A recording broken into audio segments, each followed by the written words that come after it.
اعوذ باللہ من الشیطان الرجیم بسم اللہ الرحمن الرحیم وَظَلَّلْنَا عَلَيْكُمُ الْغَمَامَ وَأَنزَلْنَا عَلَيْكُمُ الْمَنَّ وَالسَّلْوَىٰ، اور ہم نے تم پر سایہ کیے رکھا بادل کا اور تم پہ آسمان سے من و سلوہ نازل کیا۔ کیا لاڈلی امت تھی جی۔ صحرائے سینا میں ہزاروں کلومیٹر کا سفر کرنا ہے، نہ کوئی پیڑ ہے نہ کوئی بلڈنگ ہے کہ جس کے نیچے وہ سستا سکیں۔ 6 لاکھ کا لشکر ہے، 12 قبائل کا، 50 ہزار کے آلموسٹ۔ تو اللہ تعالیٰ نے اسپیشل پروٹوکول دیا وقت کے پیغمبر کی موجودگی کی برکت سے کہ یہ پورا قافلہ جو ریگستان میں ٹریول کرتا تھا تو ایک بہت بڑا بادل جو ہے نا مسلسل سایہ کرتا تھا ان کے اوپر، چھتری ساتھ ساتھ چلتی تھی۔ لیکن دیکھ لیں کیا بات ہے، بات تو بہت بڑی ہے، منی ایک بھی نہیں انہوں نے اللہ دی، جو کچھ بھی ہے تیرے محبوب کی امت سے۔ سر بات یہ ہے، ایویں تو اللہ تعالیٰ کو غصہ نہیں ہے ان کے اوپر، یہ آگے دیکھیں گے ایک ایک غلطی گنوائی جائے گی ان کی، پھر اللہ تعالیٰ اپنے عذاب کے کوڑے گنوائے گا کہ تم نے یہ کیا تو ہم نے تمہارے ساتھ یہ کیا، تم نے یہ کیا تو ہم نے تمہارے ساتھ یہ کیا۔ اور یہ صرف ایک سٹوری نہیں ہے بلکہ امت مسلمہ کو بھی بتایا جا رہا ہے کہ جس طرح آج تم لاڈلی امت ہونا کلیم کر رہے ہو، تم سے زیادہ ایک لاڈلی امت اپنے وقت میں رہی ہے جن میں ہزاروں پیغمبر آئے، 3 کتابیں آئیں، لیکن جب انہوں نے پیغمبروں کی تعلیمات سے روگردانی کی تو اللہ تعالیٰ نے پھر ان کی کسی رشتہ داری کا لحاظ نہیں کیا۔ وہ تو پیغمبروں کی اولاد تھے بنی اسرائیل، اور ان کے اوپر ذلت قیامت تک کے لیے مسلط کر دی۔ تو یہ من و سلوہ کیا تھا؟ اب ظاہرہ ریگستان میں ہے، وہاں کوئی کھیتی بھی نہیں اگتی، سی فوڈ بھی کوئی نہیں ہے، تو کیا کریں گے؟ رات کے وقت شبنم کے قطرے پڑتے تھے اور وہ قطرے کنورٹ ہو جاتے تھے چھوٹی چھوٹی، آپ جس طرح یہ ہمارے پنجاب میں بھی بوندیاں ملتی ہیں نا، چھوٹے چھوٹے یعنی میٹھے قسم کے گول گول دانے بن جایا کرتے تھے، تو یہ من تھا، کاربوہائیڈریٹس ان کو یہاں سے مل جاتی تھی، ایکویلنٹ سمجھ لیں آپ گندم کا۔ اور سلوہ جو ہے وہ چند پرندے تھے بٹیر جتنے سائز کے، وہ ہزاروں کے ہزاروں جھنڈ آتے تھے، وہ غیبی جھنڈ تھے۔ ریگستان میں پرندے کا کیا کام ہے؟ پرندے تو وہاں زندہ ہی نہیں رہ سکتے، وہ اللہ کی طرف سے آتے تھے اور وہ آ کے وہاں بیٹھ جاتے تھے اور وہ بڑی آسانی سے ہاتھ سے پکڑ کے ان کا شکار کر لیتے تھے۔ یعنی جو جنت کے اندر آپ نے چیزیں اویل کرنی ہے اس کی ہلکی سی جھلک بنی اسرائیل کو جنتی خوراکیں یہاں پہ کھلائی گئی ان کو، لیکن کی انہوں نے نمک حرامی، جس طرح آج امت محمدیہ کر رہی ہے، اللہ ماشاء اللہ۔ تو اللہ کا تو کوئی رشتہ دار نہیں ہے، چاہے امت موسیٰ ہو چاہے امت محمدیہ ہو، علیہ السلام علیہم السلام، جو کوئی بھی اللہ کے ساتھ روگردانی کا معاملہ کرے گا تو اللہ تعالیٰ تو اپنے معاملات میں بہت سخت ہے۔ تو وہ پرندوں کو شکار کرتے تھے، پروٹینز ان کو وہاں سے حاصل ہوتی تھی، ایک پرفیکٹ غذا وہ کھا رہے تھے، جنتی خوراک، چھتری اللہ کی طرف سے۔ یہ سارے معجزات ہو کر بھی ایسا ہو سکتا ہے کہ کوئی شخص وقت کے پیغمبر کا باغی ہو جائے؟ اتنے معجزات اتنے لوگ دیکھ رہے ہیں، لیکن 40 دن نہیں یہ لوگ نکال سکے۔ موسیٰ علیہ السلام کو طور پہ گئے تو 70,000 سے زیادہ یہودی جو ہیں انہوں نے بچڑے کو اپنا رب مان لیا، اور وہ پچھلی دفعہ ہم ہلکا سا ذکر اس کا کر چکے ہیں۔ اور پھر ان کی سزا قتل مرتد کی سزا، ہر قبیلے نے اپنے رسپیکٹیو لوگوں کو قتل کیا، ایک دن میں پرجنگ ہوئی، 70,000 یہودی ایک دن میں قتل ہوئے۔ تو اللہ نے کہا ان کی اب توبہ قبول ہی اس وقت ہوگی جب یہ اپنے آپ کو قتل کروائیں گے۔ ہاں ویسے کہتے رہے 70 ماؤں سے زیادہ پیار کرنے والا ہے، یہ ماں کی مثال اللہ کے لیے بیان نہ کریں۔ اللہ جذبات سے مغلوب نہیں ہوتا، اللہ کے کوئی احساسات نہیں ہے کہ آپ اسے ماں کے اوپر قیاس کریں۔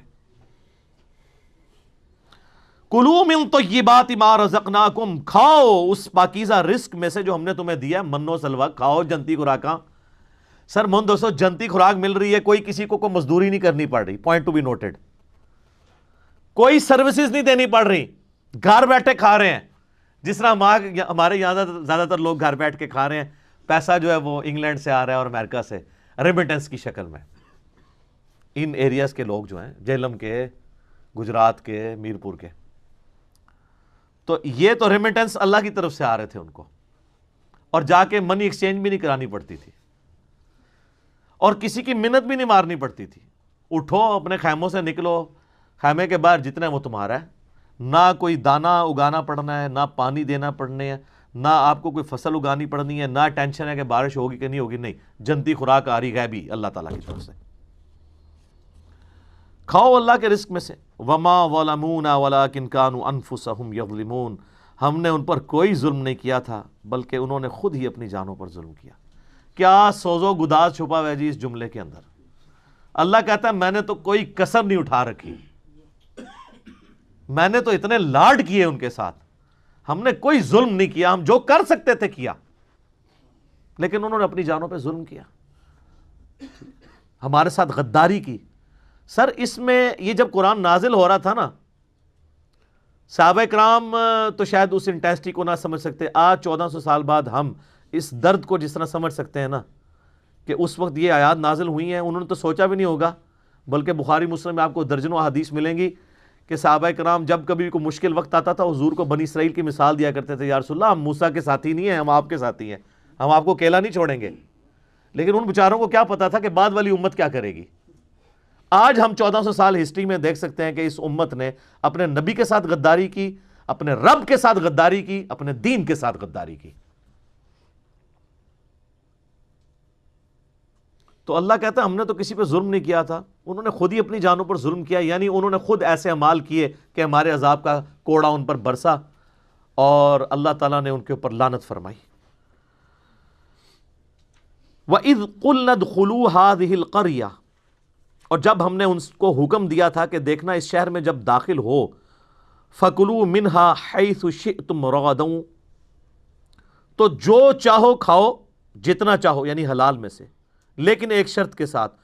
وَادْخُلُوا الْبَابَ سُجَّدًا, دیکھنا جب تم شہر کے مین دروازے سے داخل ہو تو پہلے اللہ کو سجدہ کرنا, شکر ادا کرنا کہ وہ اللہ جس اللہ نے تمہیں اتنے عرصے کے بعد, آلموسٹ 1500 سال کے بعد, ملک شام دوبارہ عطا کیا. کیونکہ آپ کو پتہ ہے بنی اسرائیل ابراہیم علیہ السلام کی اولاد تھے, چونکہ حضرت یوسف علیہ السلام بنی اسرائیل کو شفٹ کر چکے تھے مصر میں, تو 1500 سال بعد مصر میں آپ کو پتہ ہے کہ ان کی نیشنل موومنٹ کامیاب ہوئی اور وہاں کے لوگ حکمران بنے اور بنی اسرائیل جو ہیں وہ محکوم ہو گئے. پھر اللہ تعالیٰ نے موسیٰ علیہ نبینا علیہ الصلوۃ والسلام کو ان کا منجی بنا کر, نجات دہندہ بنا کر, مہدی بنا کر, ہادی بنا کر بھیجا, اور انہوں نے 1500 سال کے بعد ان کو فرعون سے نجات دلا کے دوبارہ شام کی طرف ہجرت کروائی. لیکن وہی ہوا کہ سرائے سینا میں جب پہنچے تو وہ سورۃ المائدہ میں ڈیٹیل آتی ہے کہ اللہ تعالیٰ نے فرمایا کہ بھئی اب اللہ کے لیے تو آنے واحد میں شہر خالی کروا سکتا ہے. اللہ نے فرمایا نہیں, جہاد کرو گے, ایفرٹ پٹ کرو گے.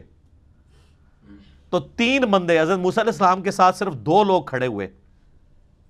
ایک ان کے صحابی تھے یوشع ابن نون, اور ایک ان کا اپنا بھائی جو پیغمبر تھے ہارون علیہ السلام, اور تیسرے موسیٰ علیہ السلام خود. باقی سب نے کہا کہ موسیٰ جا تو اور تیرا رب جا کے لڑے, شہر خالی کرواؤ, پھر ہم خالی شہر میں داخل ہوں گے. تو وہاں پہ موسیٰ علیہ السلام نے پھر اپنی قوم کے لیے بد دعا کی, اور اس بد دعا کا نتیجہ یہ نکلا کہ 40 سال تک بنی اسرائیل صحرائے سینا میں بھٹکتے رہے. سورۃ المائدہ میں اس کا ذکر آئے گا. ان کو راستہ نہیں ملا, حالانکہ وہ 1 مہینے سے زیادہ مسافت نہیں تھی شام پہنچنے کے لیے, لیکن جب اللہ تعالیٰ نے راستہ گم کر دیا 40 سال تک وہ راستہ ہی ڈھونڈتے رہے. انہی 40 سالوں میں موسیٰ علیہ السلام فوت ہو گئے. پہلے ہارون علیہ السلام فوت ہوئے, پھر موسیٰ علیہ السلام فوت ہوئے, اور جب موسیٰ علیہ السلام فوت ہونے لگے تو ان کے صحابی یوشع ابن نون کو اللہ تعالیٰ نے پیغمبر بنا دیا. تو انہوں نے اپنے بعد ان کو خلیفے کے طور پر چھوڑا, پیغمبر بھی پلس ان کا سکسیسر بھی. اور اس پورے وقت میں 40 سال گزر گئے. ان 40 سالوں کے اندر جو نئی پود وہاں پر پل بڑھ کر جوان ہوئی, انہوں نے ریگستان کا ٹف ماحول بھی دیکھا ہوا تھا, اپنے بزرگوں کی کارستانیاں بھی ان کو پتا تھی کہ یہ جو ہم مصیبت کاٹ رہے ہیں اپنے بابوں کی وجہ سے کاٹ رہے ہیں, جس طرح آپ لوگ سارے کاٹ رہے ہیں. تو میں پھر کیوں نہ کہوں کہ مرنے سے پہلے اے مسلمان کر لے اس پہ غور, کتابوں کا خدا اور ہے, بابوں کا خدا اور. انہوں نے کہا کتاب میں تو حکم تھا پیغمبر کی پیروی کا، ہمارے بابوں نے وقت کے پیغمبر کی موجودگی میں نافرمانی کی اور مصیبت ہم کاٹ رہے ہیں. تو انہوں نے وقت کے پیغمبر سے ریکویسٹ کی، یوشع ابن نون سے، کہ ساڈے بزرگ تے سارے انجی سن، ہم تیار ہیں جہاد کے لیے، آپ قدم بڑھائیں، ہم آپ کے ساتھ ہیں. تو پھر یہ نئی پود، ینگ جنریشن، یہ حضرت یوشع ابن نون کے ساتھ ملی اور اللہ تعالیٰ نے انہیں فتح دی. جیریکو سٹی آج بھی موجود ہے شام کے اندر، یروشلم سے پہلے. اریحا نام تھا اس وقت، اردو میں اس کو، عربی میں اریحا کہتے ہیں. وہ شہر فتح کیا. تو اس وقت پھر وقت کے پیغمبر کو یہ وحی کی گئی کہ ان کو کہنا کہ اللہ تعالیٰ نے تمہیں 1500 سال کے بعد آلموسٹ دوبارہ اپنا آبائی وطن عطا کیا ہے. تو اس کا تقاضا یہ ہے کہ جب شہر کے دروازے سے داخل ہو، کیونکہ آپ کو پتہ ہے قلعوں کی فارم میں شہر ہوتے تھے، ایک مرکزی دروازہ ہوتا تھا، تو سب لوگ سجدہ کرو اور حتتن حتتن کہتے جانا کہ اللہ ہماری غلطیوں کو معاف کر دے. ہماری کیا، ہمارے بزرگوں کی غلطیاں، ان بیچاروں نے تو پھر بھی ایفرٹ پٹ کی تھی، یا اللہ سانو بھی بخش دے، ساڑھے بزرگوں بھی بخش دے. لیکن آپ کو پتہ ہے کہ ایک جب انسان خوشی کے عالم میں ہوتا ہے تو اس وقت اس کا دماغ کسی اور سٹیٹ میں ہوتا ہے. تو یہ بڑے جگت باز لوگ تھے، الفاظ کو بگاڑا کرتے تھے، مذاق کیا کرتے تھے. تو انہوں نے حنتتن حنتتن کہنا شروع کر دیا کہ ہمیں گندم چاہیے، ہمیں گندم چاہیے. جنتی خوراکیں کھا رہے تھے، کہتے ہیں نہیں ہم یہ ٹیسٹ بھر چکا ہے ہمارا، وہ آگے آ جائے گا کہ ہمیں کوئی پیاز مل جائے، گندم مل جائے، ککڑی مل جائے، اس طرح کی زمین کی سبزی ہم نے ترکاریاں کھانی ہیں. تنگ آ گئے ہم یہ کھا کھا کے. یہ کڑائی گوشت نہیں اب کھانا، ہمیں کوئی دال دیں، کوئی سبزی دیں. تو حنتتن کہنا شروع کر دیا. اس کا ذکر آ رہا ہے کہ ہم نے کہا تھا وَادْخُلُوا الْبَابَ سُجَّدًا، دیکھنا دروازے سے داخل ہوتے وقت سجدہ کرنا. وَقُولُوا حِطَّةٌ نَغْفِرْ لَكُمْ، اور حِطَّةٌ کہتے جانا ہم تمہارے گناہوں کو بخش دیں گے، خطاياكم تمہاری غلطیوں کو.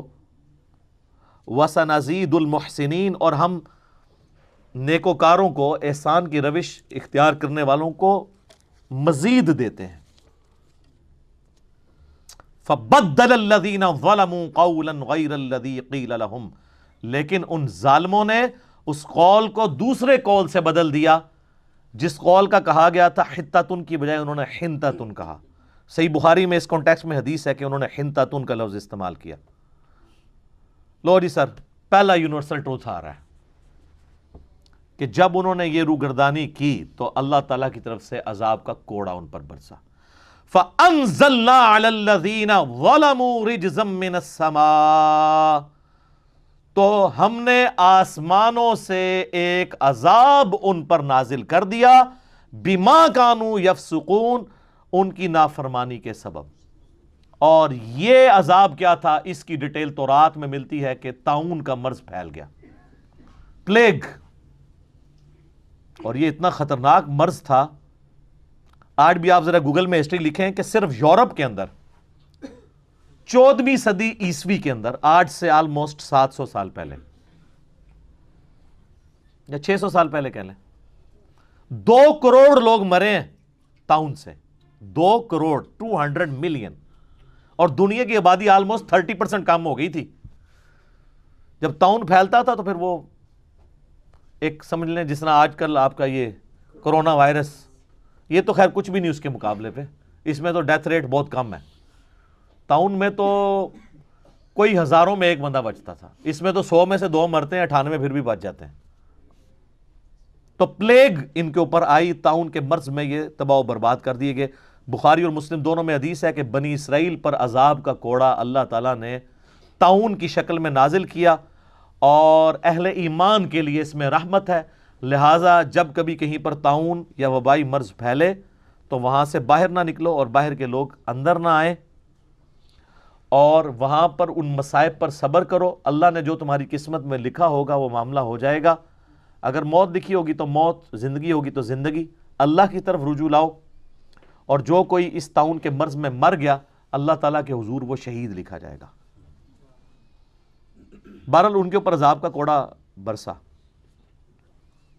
تو یہ یونیورسل ٹروتھ آیا کہ انہوں نے پیغمبر کے ایک جملے کی نافرمانی کی، کہ صرف ایک ڈیمانڈ کیا گیا تھا شہر میں داخل ہوتے وقت نا حتتن کہنا ہے، انہوں نے نہیں کہا، لفظ بدل دیا۔